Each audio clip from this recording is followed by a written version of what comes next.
A veces sales diciendo, ¿qué mierda he hecho? Esto no vale, me voy cabreada, vuelvo al día siguiente, le doy la vuelta, y esos son los mejores. Cuando tú no te encuentras a ti mismo y te cabreas con la obra que estás haciendo, resulta que es que has dado un pequeñito paso. Cuando estás trabajando estás encima de la obra, no la ves.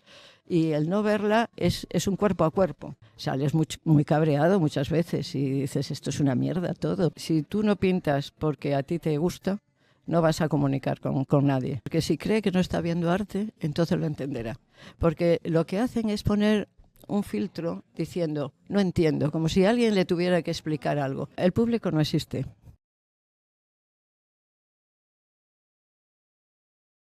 Buenas tardes, estamos aquí de nuevo en Vitruvia, en nuestra casa. Hoy estamos con Menchu Lamas, artista, pintora, y nos va a contar un poco su vida y su obra. Estamos con Fernando. Fernando, ¿qué tal? Aquí Buenas estamos tardes. de nuevo. El primero del año, por cierto. ¿Ah, sí? Este es el primero del año. ¿Sí? Bueno, empezáis el año avanzadito. Sí. Sí, sí. Que no está mal. Sí, pero ya se publicó uno, pero bueno, este es el primero del año. El primero ¿Cuántos que hacemos hacéis al año? entre 10 y 12. Bueno, está bien. Sí, Está bien. más o menos uno al mes. Sí. Qué bueno. ¿Qué tal, Menchu? Buenas tardes, muchas Hola. gracias. Muchas gracias por dedicarnos tu tiempo. Sabemos que estás muy ocupada. Ahora hablaremos de todo ello. Fernando. Bueno, yo quería empezar por...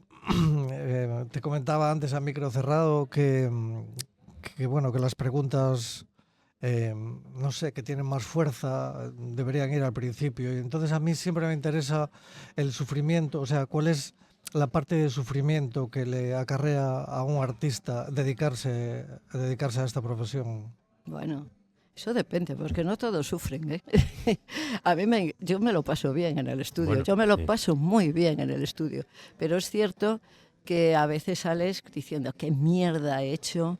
Esto no vale, me voy cabreada, vuelvo al día siguiente, le doy la vuelta, y esos son los mejores. ¿Por qué? Porque cuando tú no te encuentras a ti mismo y te cabreas con la obra que estás haciendo, resulta que es que has dado un pequeñito paso. Y ese pequeñito paso no siempre lo asumes a la primera, no lo ves desde el principio. Entonces lo tienes que dejar descansar, respirar, olvidarte, volverlo a ver, que se lleve bien contigo, esos encuentros, ¿no? Pero yo me lo paso bien en el estudio, no soy sufridora, yo sufrir no lo llevo bien. Esos pequeñitos sufrimientos, ¿no? Esos momentos que son duros en el sentido de que dices, he estado aquí todo el día y esto es una caca, pero resulta que como ya me he acostumbrado que a veces las cacas son las mejores, pues me voy y digo, bueno, lo dejo. Dentro de 4 o 5 días lo veré y a ver cómo nos encontramos, él y yo, ¿no? Que ese tú a tú es imprescindible que esté ahí, pero que respire y que descanse. Y como por fuera de lo que es la creatividad, o sea, todo lo relacionado con el arte, ¿hay algún punto, algún aspecto que te haya costado más? No, quiero decir que es que depende del carácter de la persona. Yo soy muy optimista y soy de las que me encanta improvisar y que la vida viene como viene y tú la coges y sigues el camino que puedas, ¿no? Quiero decir que no hay que luchar contra la naturaleza. Entonces, en ese sentido, quiero decir que yo siempre he estado trabajando porque lo que es imprescindible es trabajar. Tener obra, que decir, no esperar que te digan, oye, vas a tener una exposición tal día. No, tú tienes que tener obra y cuando te dicen, oye, ¿puedo ir a tu estudio para ver si haces una exposición? Decir, perfecto. Es decir, la última que me sucedió fue, normalmente cuando tú expones en un museo, que es un espacio muy grande, el último fue en el Museo de León, pues son 3.000 metros. Entonces me dice, oye, quiero una exposición tuya, ¿cómo andas de obra? Digo, bien, ven por aquí, tal, pero la quiero para un año. Un año no es nada en arte, no es nada. Que sí, estábamos hablando en Navidades y inauguraba en octubre, en menos de un año. ¿Y qué sucede? Que yo tengo obra. Que yo trabajo constantemente, entonces tengo obra, no pasa nada. He metido 100 y pico cuadros y no pasa nada, porque yo trabajo. Entonces, claro, ¿cuál es mi gran problema? que trabajo en formatos muy grandes. Entonces, cuando me dicen, ¿tienes para una galería? Siempre trabajo también en formatos medianos, pero a mí dame un espacio grande que yo ahí es donde me lleno, ¿no? Es decir, porque me encanta meterme dentro del cuadro, me encanta disfrutar y nadar dentro de la obra. Y eso, un formato grande te lo permite, ¿no? Entonces, ese es el tema. Vale. Estamos empezando y ya me está gustando muy. Menchu es de las mías. Siempre positivo, el Sí. vaso medio lleno siempre. Sí. Pero Menchu, ¿y cómo comenzó tu relación con el arte? ¿Desde pequeña o más ya entrada? Bueno, mi relación con el arte es curioso porque yo hice COU y conocí a Antón Patiño, que él ya pintaba. Yo quería hacer fotografía, entonces me fui a Madrid. Bueno, fui a Santiago, no existía una facultad de fotografía, pero fui a Madrid, no existía una facultad de fotografía. En Barcelona tampoco existía una facultad de fotografía. Y digo, bueno, pues me meto en arquitectura, porque ya que está, pues arquitectura ya habían cerrado el plazo, por lo tanto no podía.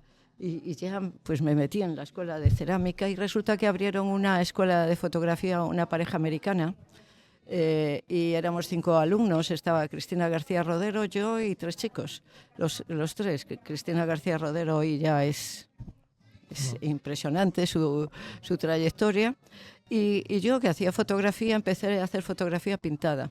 Es decir, a colorear, a manipular el color y me empecé a meter en pintura.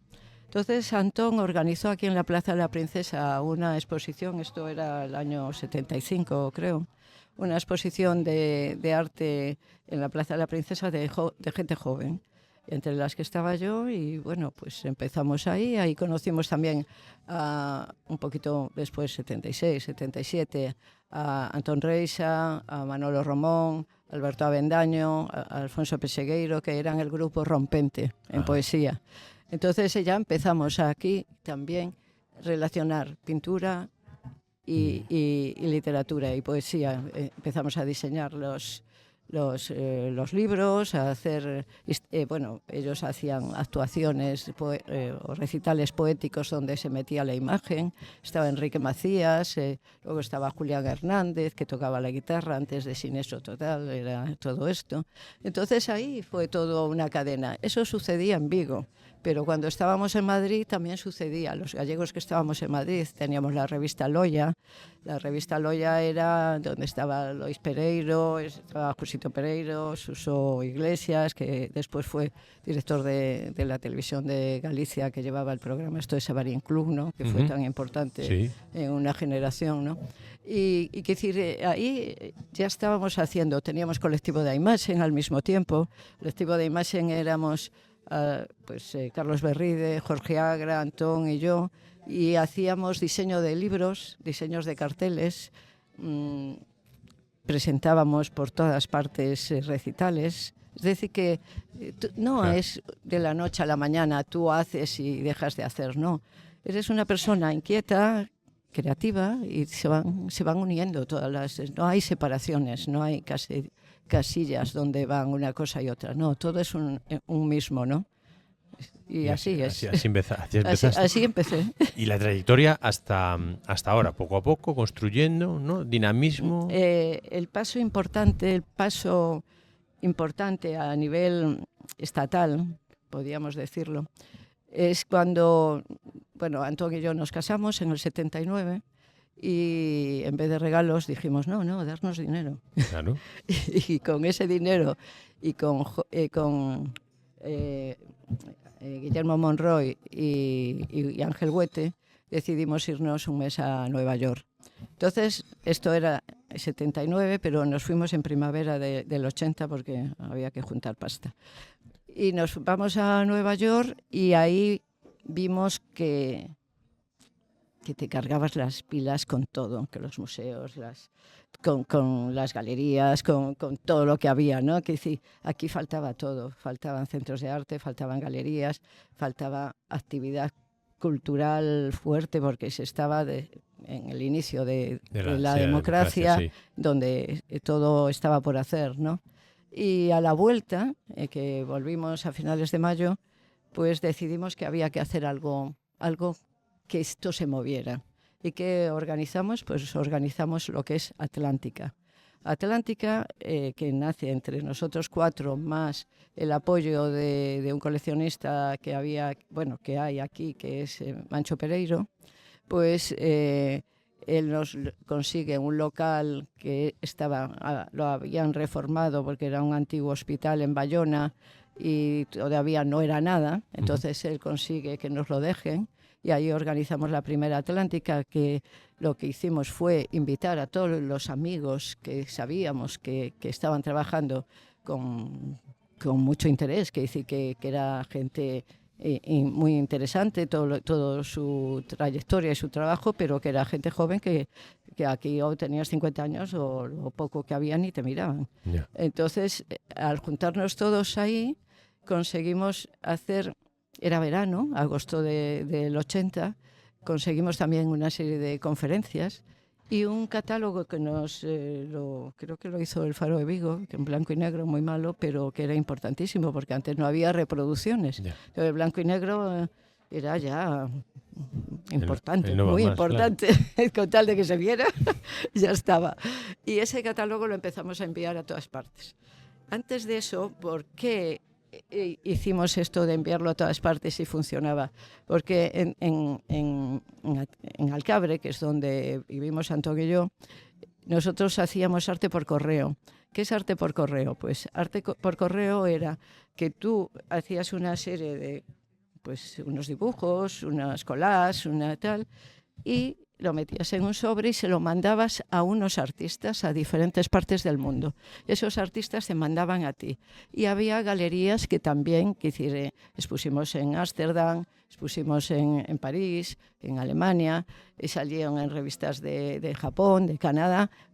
La relación es arte por correo. Oye, ahora ya existen las nuevas tecnologías que ya no, antes era muy divertido, era carísimo porque mandar un paquetito por muy pequeño que era una pasta, pero bueno, que estaba. Entonces lo que hicimos fue enviar ese catálogo, enviarlo a todos los críticos, galeristas y bueno, pues los que conocíamos que tenían interés cultural y sobre todo por el arte contemporáneo, ¿no?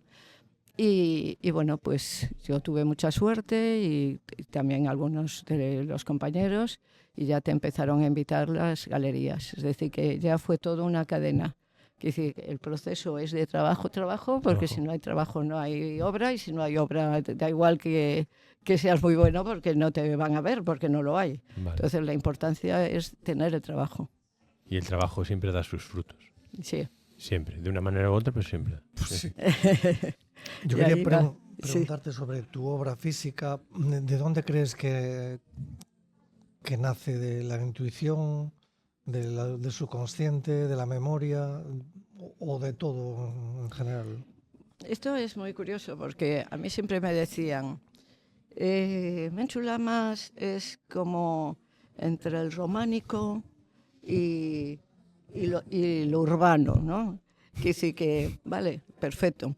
¿Qué sucede? Que Menchu Lamas, igual que cualquier otro, tiene unas vivencias y tiene una memoria y tiene todo eso que tú dices y va surgiendo, van saliendo, pero las cosas no salen porque sí, las cosas salen porque estás ahí todos los días y estás intentando ver qué sucede y acaban saliendo, si no es de una manera u otra, ¿no?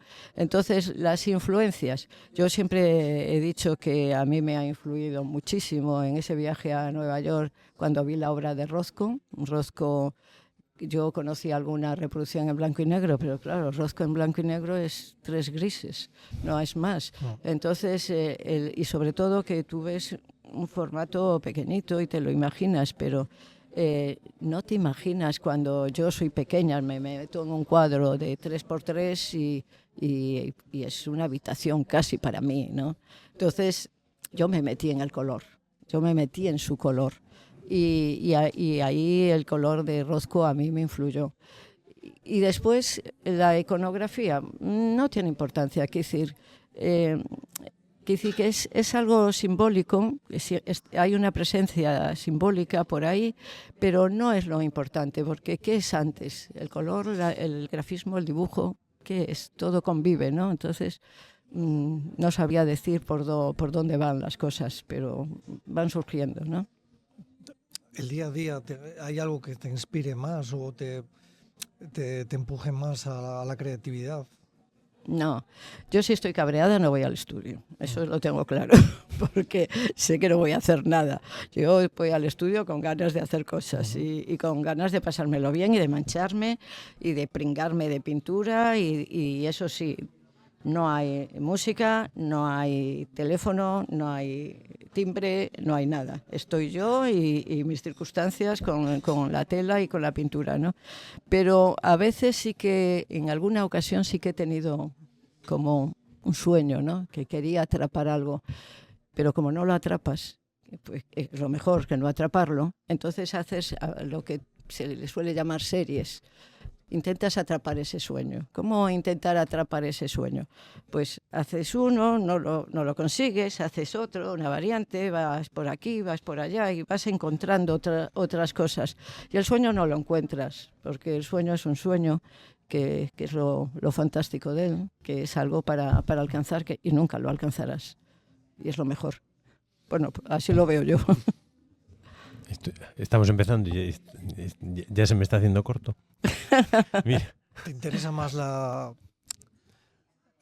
representación o la figuración o lo abstracto? ¿Qué es lo que más...?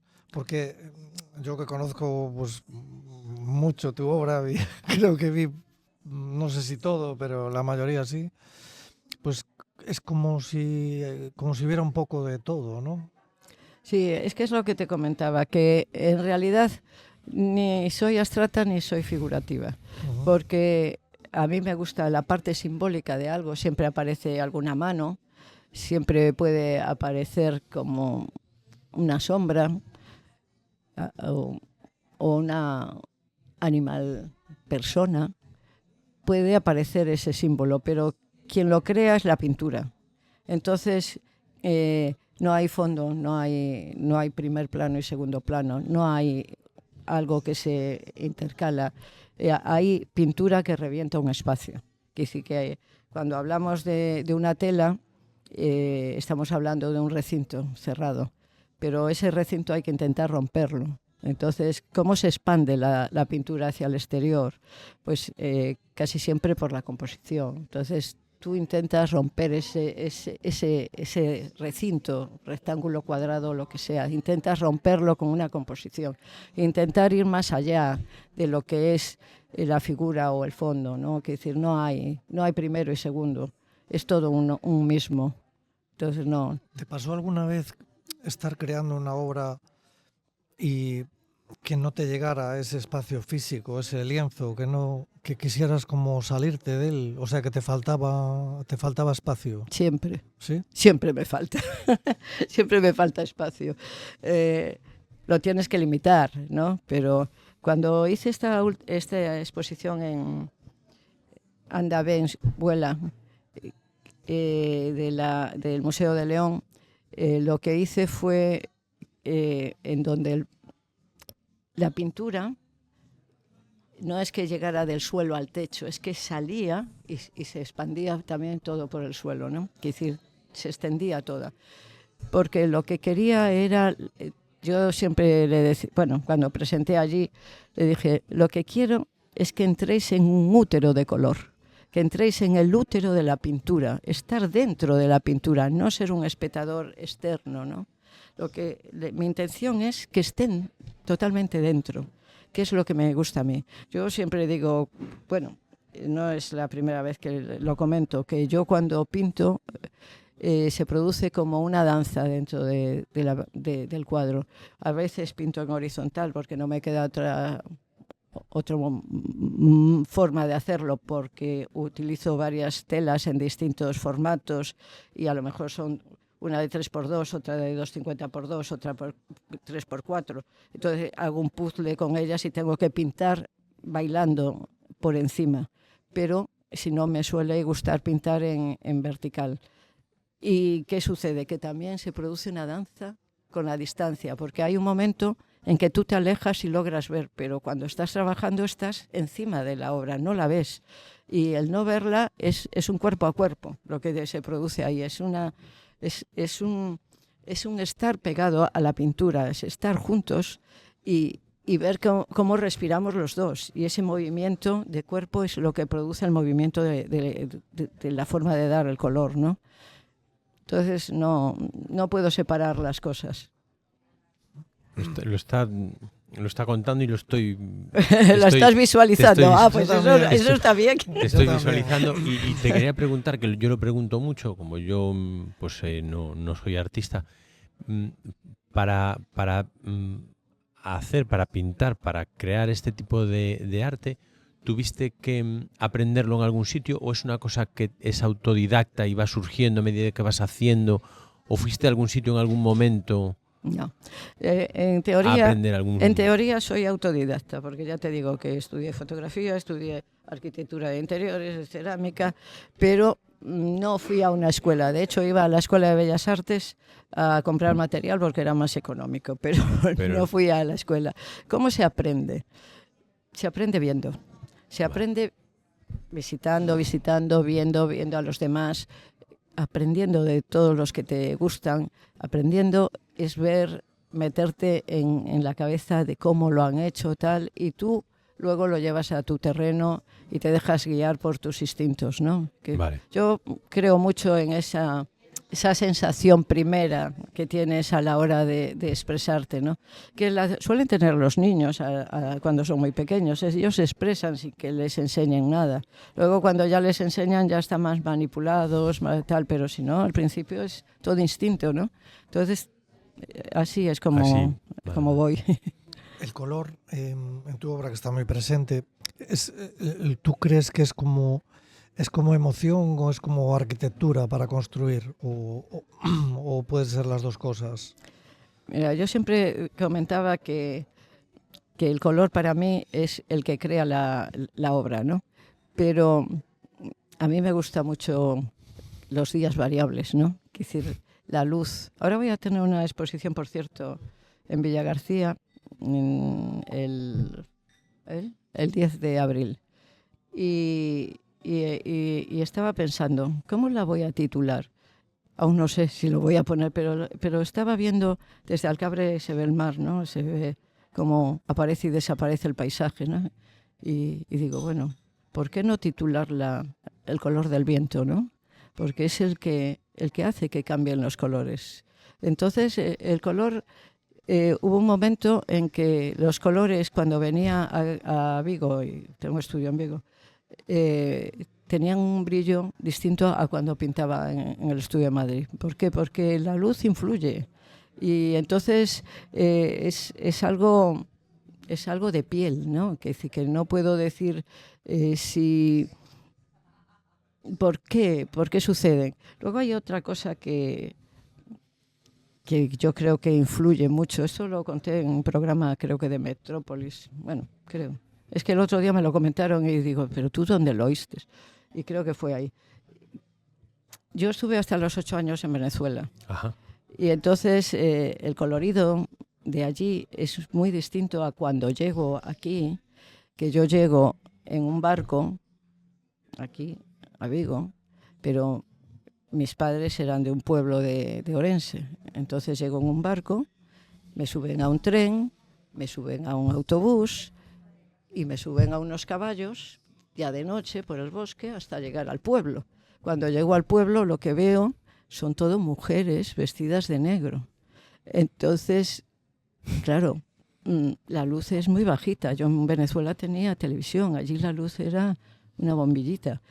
Y todo eso, estuve allí 3 meses, que fueron fundamentales para mí, para un contacto con la naturaleza, porque le tenía miedo a las mariposas, le tenía miedo a todo, porque los animales para mí no existían, claro, venía de una urbe y aquello era un contraste muy fuerte. Pero yo creo que todo eso me sirvió para hacer esos dos mundos. Ese mundo del color como energía, porque en Venezuela, cómo se celebraban los carnavales. Los carnavales se celebraban con cubos de pintura lanzándolas. Se lanzaban a los coches, a las fachadas, se lanzaba el color como... Entonces, yo, de hecho, me acuerdo que mi madre, el gallinero que tenía en la aldea, ella cogía un cubo de pintura de blanco y lo lanzaba y pintaba así. Y digo, claro, así lanzo yo la pintura, porque para mí es lo natural. Lo natural. Es como lo hacía mi madre. Y entonces yo creo que ese contraste de color es el que hace que para mí los colores sean como fundamentales. Eso lo quiero pensar, ¿no? Quizás habría que estudiarlo psicológicamente ahí, pero bueno. Pero seguro que sí. Pero algo tiene que haber. Y siguiendo con esta historia que a mí me gusta, ¿llegaste y te quedaste? O sea, con 8 años volviste. Entiendo que a lo mejor en Venezuela estabas en Caracas o... Estaba en Caracas. Pero no, viniste de vacaciones y te volviste a ir. No. Vinimos para quedarnos. A mí me llevaron con unos meses, mis padres dejaron aquí a 2 hijos. Sí. Y luego ya vinimos y yo conocí a mi abuela, que ya te digo, con su pañoleta negra, su vestido negro, pero unos ojos azules increíbles que tenía y unas manos rojas de tanto fregar. A mí aquello me impresionó. Claro. Luego conocí a unos hermanos que solo conocía de fotografías, es decir, que conocía a una familia, que yo estaba con mi padre y mi madre, pero no toda la gran familia. Claro, entonces, sí. todo eso fue, después me quedé aquí. Y te quedaste. Sí. Y no fue un cambio muy radical, quiero decir, sí, claro. A lo mejor sí, ¿no? Hombre, tan radical que hasta las comidas no me gustaban, porque claro, era una alimentación totalmente diferente a la que estaba acostumbrada. Claro. Y después, pues todo. Pero bueno, estuve 3 meses en el pueblo, en la aldea, que fue muy importante. Y después ya nos vinimos a Vigo. Y que es donde ellos tenían también ya su casa, mis padres. Y aquí nos quedamos ya todos, mis hermanos, yo, vamos, así que... La historia de la emigración, pienso, sí. no es que me interese profundamente, pero sí la valoro mucho porque somos un pueblo eminentemente emigrante. Entonces, sí. Eso hay que mantenerlo, que las juventudes de ahora que están emigrando, pero ya no se emigra de la misma forma que se emigraba antes. Son emigraciones diferentes, pero lo que sí hay que tener cuidado con lo que se ve cuando ves a los emigrantes que vienen, saber que son gente como nosotros cuando nos fuimos, que es la misma historia que se repite, ¿no? Sí, en diferentes momentos. Claro. Volviendo a la pintura tuya, ¿pintas para ti? ¿Pintas para plasmar lo que sientes, independientemente de lo que puedan pensar los demás? O sea, tu obra es absolutamente tuya, nace solo de tu gusto o de tus sentimientos, o también piensas algo en lo que pueden sentir los demás. ¿Piensas en el público que te...? No, el público no existe. Que dice que pensar que existe un público, si es abstracto, un público, no sabes. Que dice que si tú no pintas porque a ti te gusta, no vas a comunicar con nadie. No puedes saber lo que les va a gustar. Dice, hay tendencias, porque cada espíritu del momento, cada momento tiene un espíritu de hacer. Hay evoluciones sociológicas y sociales que hacen que tú también evoluciones. Yo no soy la misma que cuando empecé trabajando a los 18 años, evidentemente. Entonces, las evoluciones son lentas, pero existe una evolución y una evolución también del exterior. Pero no puedes pensar en un público porque no existe realmente. Existe cuando alguien te ha comprado una obra, ese es tu público. Y alguien te está viendo, ese es tu público. Pero tú no sabes quién es ese público. Y ni aparte es que no tiene sentido. ¿Pintar para quién? No, o pintas para ti o no te saldría nunca nada, porque no es para nadie, es para ti. A mí hay una cosa que siempre me gustaba y me sigue gustando, lo que pasa es que si te conocen ya no funciona, ¿no? Que cuando vas a tus exposiciones y están la gente viendo y hace los comentarios, claro, es muy divertido porque tú piensas una cosa, por eso dices tú, yo he hecho esto con esta intención y tal, y ellos ven otras cosas distintas. Y es fantástico porque te están dando unas ideas, dices, wow, nunca se me habría ocurrido esto que están diciendo, ¿no? Y aprendes de eso otro. Es decir, que la mirada es la que crea el cuadro. Entonces, ¿a quién le estás pintando? Si cada espectador lo va a mirar de una forma diferente. La creación tuya es tuya, la creación del que mira es otra. Cada uno la va a interpretar a su manera. Entonces no hay un público que tú digas, esto es así. No, él va a crear ese cuadro, porque lo va a ver de otra manera, lo va a sentir de otra forma, va a ser otra mirada. A mí me interesaba mucho tu opinión en ese sentido, porque yo sé que quizás en otras disciplinas, ¿no? Pero muchos artistas que piensan en el público, a ver si le va a gustar. O sea, voy a intentar ir por aquí porque creo que es por donde va el público, ¿no? Por eso para mí es muy interesante, sobre todo en la pintura, ¿no? Saber si realmente nace de uno exclusivamente o se piensa... Mira, de uno exclusivamente nunca nace nada. Eso para empezar, porque tú estás en una sociedad donde todo te influye. Sí. Es decir, que te influye el ir por aquí, las calles como son, te influye los escaparates, te influye el libro que lees, te influye los comentarios, todo te influye. Pero lo que no puedes es nunca pensar en los demás. Tienes que ser sincero contigo mismo, sobre todo sentirte cómodo. Estás haciendo algo porque te apetece, no porque alguien cree que te va a apetecer, ¿no? Es que aparte no lo puedo comprender, ¿no? Cómo puede saber lo que le va a gustar, ¿no? Es cierto que cuando te conocen, la gente se queda con una imagen. Y eso me acuerda de Luis Gordillo, que una vez van unos coleccionistas a su estudio y le enseña una serie de obras. Y eran obras últimas, claro. Y claro, quieras que no, siempre vas cambiando, nunca es nada igual. Y le decían, es que nosotros queríamos ver un Gordillo. Dice, pero es que Gordillo soy yo, ¿no? ¿Qué es lo que estás haciendo? Tu trabajo. Lo que pasa es que a veces tú te quedas con una imagen fija y buscas esa imagen. Es como cuando ves la fotografía de alguien a una edad determinada y lo vas a ver, ha evolucionado, ya no es el mismo, pero tú sigues queriendo ver a aquella otra persona con aquella edad, ¿no? Pues esto pasa lo mismo. Quiero decir, a mí a veces me dicen, es que tu obra se reconoce a kilómetros, y digo, ¿a qué obra se estará refiriendo? ¿A la última, a la anterior? ¿A cuál? ¿No? Entonces, no sabes cuál es, pero tú tienes que seguir para adelante, ¿no? Ya. ¿Siempre pintaste formato grande? Quiero decir, incluso cuando empezabas, un poco yo pensando lo del formato es, cuando empiezas, ¿siempre pintaste? Casi siempre. ¿O fuiste creciendo? Casi siempre. Porque yo asocio lo de pintar grande a tener mucho espacio para pintar, ¿no es? No, a veces lo pintas en una habitación, porque Sí. cuando no tenía espacio pintaba un 2x2 en una habitación que casi era la pared de la habitación. ¿Por qué el formato grande? A veces dices... ¿por qué el formato grande si es antieconómico? Si te los vas a comer, porque venderás alguno, pero es antieconómico. Aparte de que te gastas un dineral en el material, después a la hora de vender las casas son pequeñas. ¿Y dónde pone la gente los cuadros? Pues encima de una mesa, que sea de un comedor, o encima del sofá, que si no suelen tener espacios a no ser que sea grande. El formato grande lo pintas por necesidad.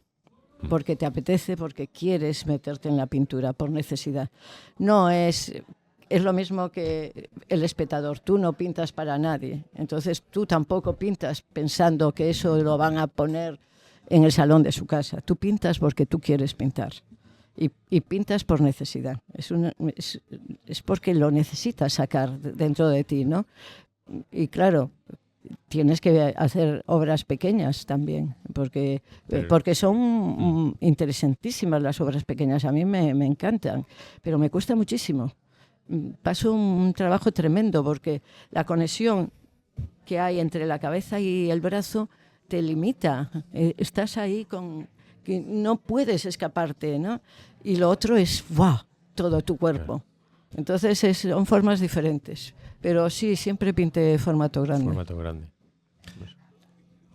¿Cuál es la línea entre el cálculo, el calcular cómo está quedando o dejarte fluir? ¿O tampoco hay...? No lo sabes. ¿No? De hecho, ¿cuándo se acaba un cuadro? No lo sabes. A veces dices, bueno, voy a parar porque me lo voy a cargar, porque creo que está bien. Y luego vuelves y dices, no, hay que seguir, ¿no? Yo suelo trabajar de un tirón.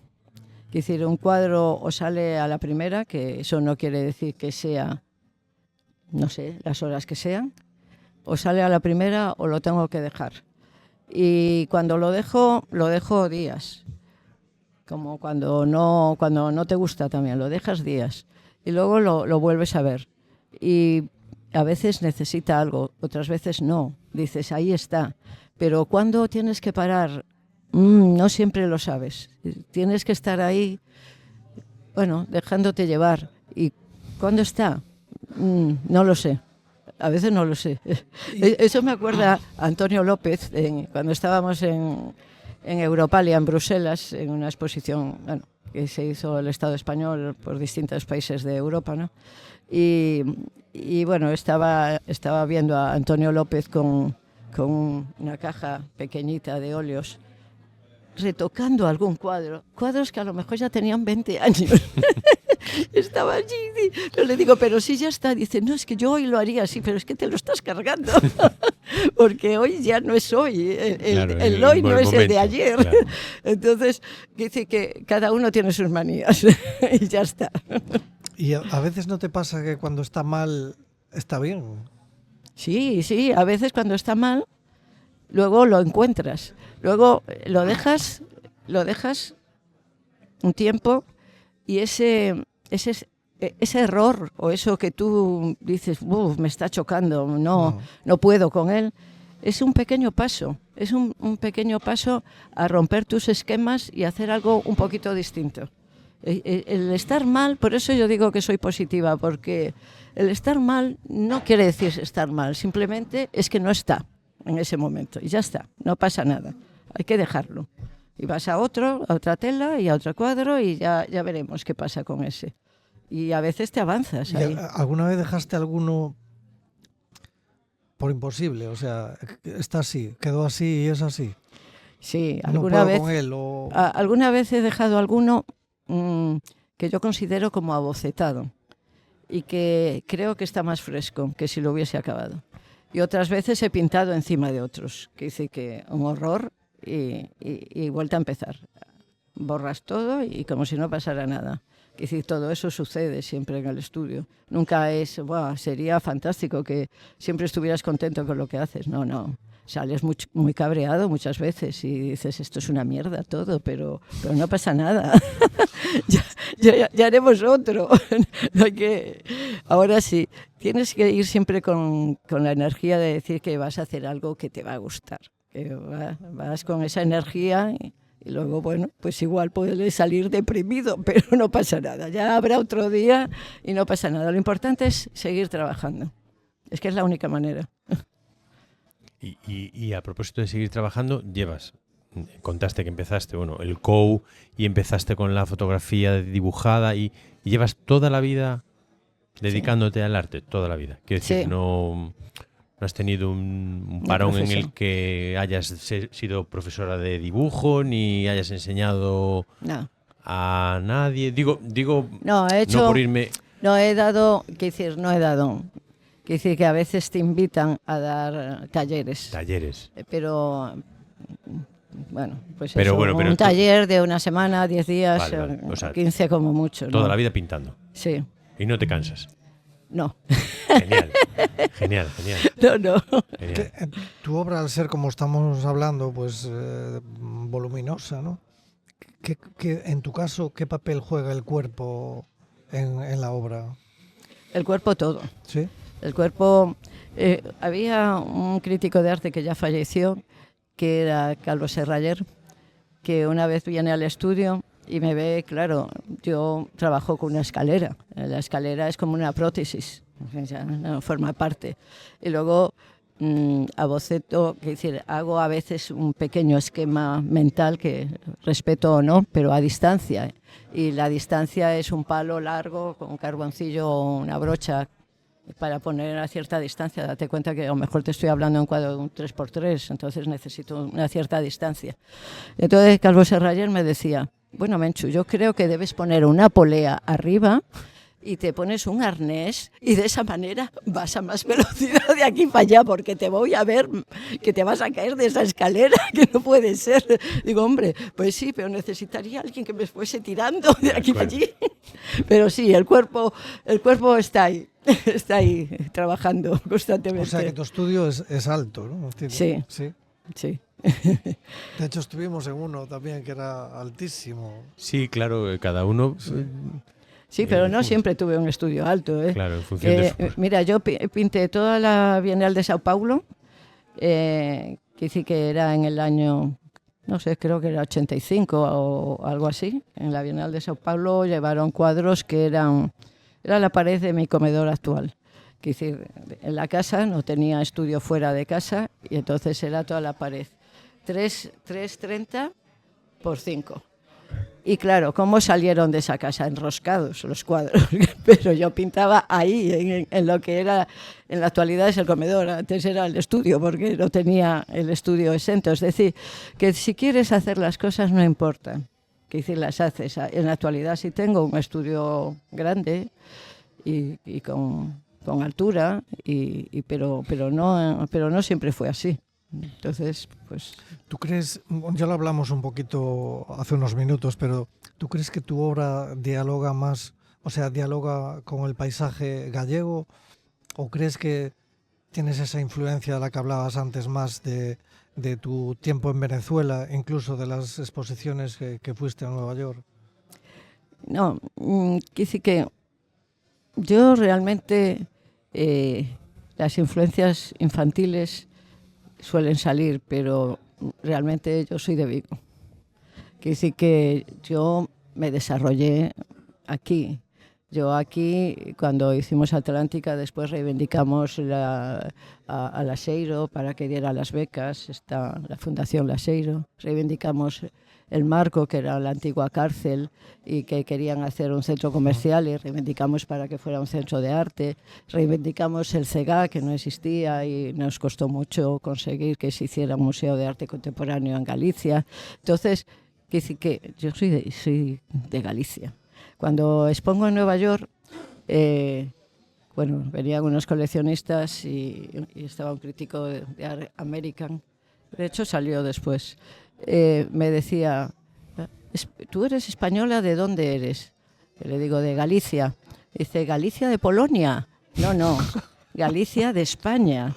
Porque para ellos España, que decir, en aquel momento tú dices español y casi es toda Latinoamérica, ¿sabes? Entonces tienes que poner España en Europa. Entonces Galicia la situaban en Polonia, porque hay una Galicia en Polonia. Okay. Y claro, no, Galicia de España, en esta esquinita estoy yo. Es decir, que yo soy de Galicia, todas mis raíces están aquí y mi pintura creo que transmite ese aire atlántico de la luz cambiante, ¿no? Me encantan los días estos de niebla que se varían, ¿no?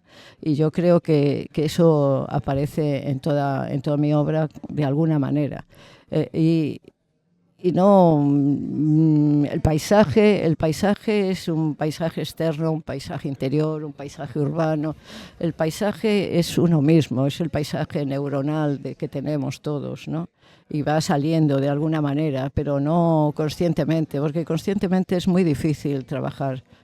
Yo soy muy de instintos. A mí me gusta tocar a la gente, me gusta reír con la gente, no me gustan las distancias. Entonces, yo creo que ahí se transmite todo, en ese sentido, ¿no? Qué bueno. Dale. Te voy a una pregunta aquí que me gusta mucho. Pregúntame. El tema de desaprender también me gusta mucho. ¿Tú lo tuviste que hacer? O sea, desaprender cosas para poder pintar así. No lo sé, porque yo lo que creo es en el aprender. Entonces, el desaprender... Me refiero que nosotros vemos cosas físicas, ¿no? Y luego pues creamos pues algo, pues eso, abstracto, ¿no? Que no lo hay en físico. Entonces, la pintura nació de la gente creando lo que veía, ¿no? Y después pues hubo una revolución, un cambio. Entonces, ¿ese desaprender te tuvo que suceder a ti o no? No. Tengo un amigo que es artista que decía que dibujaba muy bien. Entonces empezó a dibujar con la mano izquierda porque eran más expresivos. Y eran más expresivos porque el otro ya lo hacía demasiado bien, ¿no? Yo no tengo ese problema.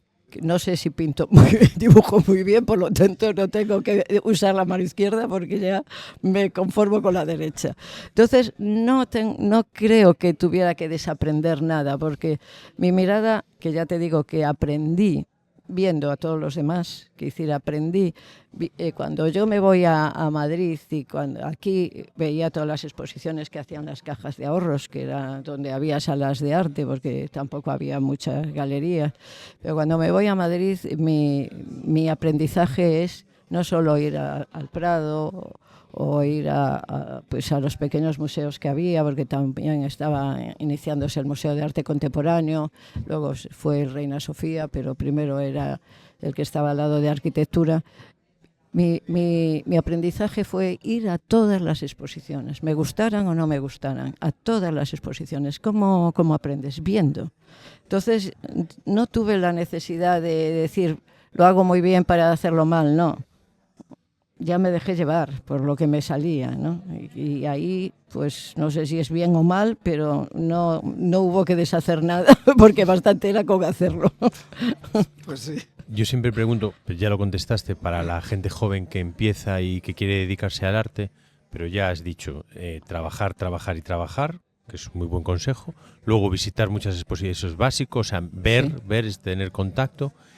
Pero, y te pregunto, ¿y has probado a hacer, o sea, pintas, entiendo que siempre sobre un lienzo, ¿no? Pero ¿has probado a hacer otras cosas para saber que lo tuyo es has probado la escultura, el grabado, has probado algo y has tenido claro que siempre lo tuyo, bueno, la fotografía al principio? He hecho fotografía, mucho grabado, mucha serigrafía, Vale. mucha litografía, he hecho alguna escultura, sobre todo he hecho unas esculturas muy grandes, pesadísimas, tremendas, para, ¿cómo se llamaba? Una obra de teatro que se llamaba Celtas Cortos, que se presentó en Santander y bueno, pesaban porque las hice en cemento. Yo antes de empezar con telas, empecé trabajando con cemento. Ajá. Con cemento, introduciéndole cristales, elementos. Hacía unas cajas y echaba la masa de cemento y luego le iba introduciendo pigmentos y cristalitos y pegaba cosas y empecé así. Era pesadísimo, luego mi madre lo usó en el jardín para separar cosas, lo fue utilizando todo aquello, me pareció muy bien porque era un coñazo. Luego trabajaba con maderas, con corcho blanco y lo iba recortando, hice figuras de colas de maderas antes de empezar, hice exposiciones donde todo era recortables de madera, pintadas y con formas de mano, de pájaros, donde me introducía textos, es decir que no solo hice en tela, ¿no? Claro. Sí. Va todo lo mismo, ¿eh? Al final es todo lo mismo. Sí, bueno, todo es arte, pero sí. A lo mejor para llegar a un sitio tienes que pasar por otro para No, saber pero que... todo convive, porque la obra gráfica es muy interesante y bueno, pues es una forma de introducir el color controlado, ¿no? Porque al tener que ir por tintas, dejar que seque, volver, pero bueno, pero es todo lo mismo. Como todo el mundo, supongo, no, conoces la frase típica que se dice, yo no entiendo de arte, ¿no? Que dice mucha gente, no, es que yo no entiendo de arte. ¿Qué crees que se le podría pedir al público a la hora de observar una obra? Que crea que no está viendo arte. Porque si cree que no está viendo arte, entonces lo entenderá. Porque lo que hacen es poner un filtro diciendo, no entiendo, como si alguien le tuviera que explicar algo. En cambio, si ellos se dejan ir, si lo ven, dice, oh, pues estos colores también o son horribles, esto me parece interesante, pero están condicionados pensando que tienen que saber. Si ellos no piensan en ellos, se dejan ir con libertad. Como si vas a ver un paisaje, ¿te gusta o no te gusta ese paisaje? Porque puede ser una selva terrible o puede ser, yo qué sé, lo que sea. Ves un vertedero y te puede parecer maravilloso, en cambio te puede parecer horroroso, pero porque lo ves con una mirada abierta. Es lo único que necesitas, tener libertad a la hora de mirar. Es lo único. Me quedo con tu respuesta, ¿eh? Me quedo con ella, me gustó mucho, Claro, muchísimo. yo siempre lo digo, o te gusta hombre, es como, tampoco no me gusta decirlo mucho porque es muy radical, pero o te gusta o no te gusta. El vino ya puede ser el mejor del mundo, que como no te guste, Ya. pues... Pero bueno, habrá otra gente al que sí le guste. Sí, pero hay una cosa que es interesante, que también hay que educar la mirada. Entonces, cuando yo digo hay que ver con libertad, es que sí, te tienes que dejar llevar. Ahora, si alguien te empieza a contar un poco, pues mira, esto también lo hace este otro artista, empiezas... Es que hay una cosa muy curiosa que a veces cuento que me ha sucedido y a mí me gustó, ¿no? Que si a otros le parecería terrible, pero me viene una pareja a una exposición y me dice, hola Menchu, tenía muchas ganas de conocerte porque nos regalaron una obra tuya cuando nos casamos y nos horrorizó. Pues, estuvimos ahí como 2 o 3 años que no la podíamos poner, pero teníamos curiosidad, entonces empezamos a seguirte y empezamos a ir a ver exposiciones. Pues venían, decía, ahora nos gustaría comprar nosotros una, porque nos encanta tu obra, ya tenemos varias obras de distinta gente, porque fuimos empezando diciendo, bueno, habrá que ver qué es esto. Y tenía una pequeña colección, claro, de cosas pequeñas y tal, pero así es como se empieza, educando la mirada. Y a mí me encantó porque digo, fíjate, qué bien, sí, ¿no? Algo que le parecía horrible, les sirvió para entrar en un mundo que no hubiesen entrado. De otra forma. Claro, empezaron a ir a exposiciones, a ver cosas, y luego ya querían pues alguna cosita mía que eligieran ellos. Pues me pareció maravilloso. Pues es un muy buen consejo regalar arte. Sí. Si puede ser de Menchu Lamas o de Fernando Riad, pues mejor. Pero arte en general, porque sí es verdad que no se hace mucho, porque lo hemos hablado con diferentes artistas. Sí es verdad que hay arte que tiene un precio muy alto, pero también se puede empezar por poco. Y regalar nunca, y bueno, yo lo he hecho, ¿eh? Cantidad de coleccionistas que han empezado, sí, gente que tenía un sueldo normal, ¿no? Los coleccionistas a veces se cree uno que son millonarios, no, es gente normal, pues eso, tiene una farmacia o cualquier otra profesión que tiene un sueldo normal, pero que tiene un interés cultural. Y hay galerías en donde tú vas dejando una cuota. Ajá. Cuando ves una obra que te interese, pues si no llegas a la cuota, pues esperas un poquito hasta la cifra, pero vas acumulando ahí. Y eso lo hacen muchas galerías. ¿Por qué? Porque el coleccionismo no es solo para la gente millonaria, ni las cifras que salen en televisión, ni nada. El coleccionista es alguien que tiene un amor a la cultura y a poseer eso que está observando. Yo no soy coleccionista. No soy ni coleccionista de mí misma, pero yo entiendo que sí me encanta ver las cosas y bueno, lo sería. No lo sería porque no me gusta poseer.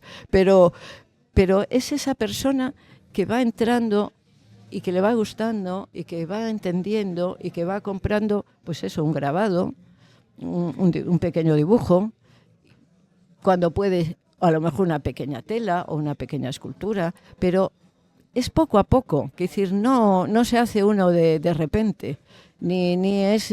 porque a veces se confunde coleccionismo con especulación, con subastas, es decir, no tiene nada que ver. El coleccionista es un amante de la cultura, sin más. Y casi todos los coleccionistas son amantes de la cultura. Luego, hay grandes coleccionistas que ya pasan de empezar muy así a tener grandes colecciones que van exhibiendo y van tal, pero han empezado casi siempre por pequeñas cosas. Como todo en la vida, o sea, Sí, poco sí, a poco. poco a poco, poco a poco. Bueno, por mi parte, me Ya. queda una última pregunta que la quise dejar para el final. De ese espíritu revolucionario de los 80, sobre todo en todo el tipo de arte, ¿no? Pero sobre todo en el arte plástico, ¿crees que queda algo o que habría que hacer otra pequeña revolución? El espíritu de los 80 es difícil de comprender en la actualidad porque vivimos un momento muy, muy distinto. Pero el espíritu a la hora creativo existe. Quisiera, hay mucha gente joven que está haciendo cosas muy interesantes y está con mucha energía y la diferencia es que ahora pues todo está como normalizado, ¿no? Todos son presupuestos, ver los espacios, ver dónde se puede, el transporte, y antes estaba todo por hacer. Había que inventarse los sitios, había que crearlo todo, ¿no? Y ahora no, está como más controlado, más dirigido. Pero a la hora de crear, la gente joven ahí se está haciendo cosas muy, muy interesantes y está muy bien. Es decir, que no nos podemos quejar en creación. El coleccionista, ¿cómo es la frase? Ya se me olvidó. El coleccionista es aquel que ama el arte. No. Ama la cultura, sobre todo. La cultura. Porque ser coleccionista no es ser coleccionista solo de pintura. Cuando tú tienes una inquietud, porque es alguien que realmente es un creador.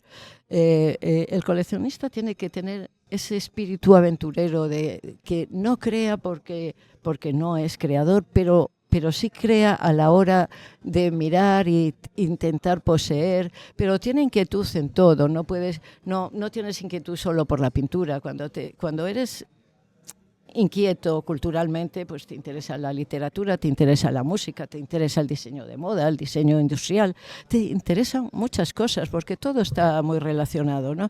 Entonces, ese coleccionista es alguien inquieto. Casi siempre son gente inquieta que cumplen un papel fundamental. Bueno, y con esto ya vamos cerrando, porque ya llevamos más de una hora. Sí. Bueno, yo me enrollo. No, al revés, porque estamos muy cómodos, entonces... y yo tengo eso se nota siempre. Sí. Bueno, Menchu, muchísimas gracias. Gracias muchísimas a vosotros. Un placer, de verdad, sinceramente, escucharte. Fue un auténtico placer. Bueno, y pues me alegro. Sinceramente, espero volver a tener otra oportunidad cuando vuelvas. Bueno, vuelves... Estás por aquí muy a menudo. Sí, ¿no? yo soy frecuente. Ahora me voy porque es la Feria de Arcos y se acaba de inaugurar la ampliación del Reina Sofía, donde había unas obras. Hay una obra que hacía 40 años que no veía. Y eso me hizo ilusión ver que todavía sigue con... Yo le preguntaba a las restauradoras, oye, os dio mucho trabajo, y dice, ¿qué va? Está impecable. Digo, qué bien, pues se mantuvo 40 años después. Eso estuve viendo lo del Reina Sofía esta mañana. Sí, pero vamos, es que yo fue un shock, porque esa obra la compraron en el 85, estuvo expuesta en lo que era el antiguo Museo de Arte Contemporáneo, y cuando va al Reina, va a los almacenes. Salió alguna vez para alguna exposición temporal, pero que yo no he visto porque era... Esos préstamos, ¿no?, que dejan para obras que van a otros espacios. Y entonces, de repente, encontrarme conmigo misma, después de 40 años, dice, bueno, pues tiene buena vida. Ahí está. Pues mi enhorabuena, de verdad, por tu trabajo y tu trayectoria, y de verdad que estamos muy agradecidos por haberte para mí tenido. es un honor, y aparte soy consciente de que está siendo un momento... Sí, o por lo menos así yo lo estoy viviendo. Bueno, pues me alegro. Muchísimas gracias, Menchu. Nada, gracias a vosotros.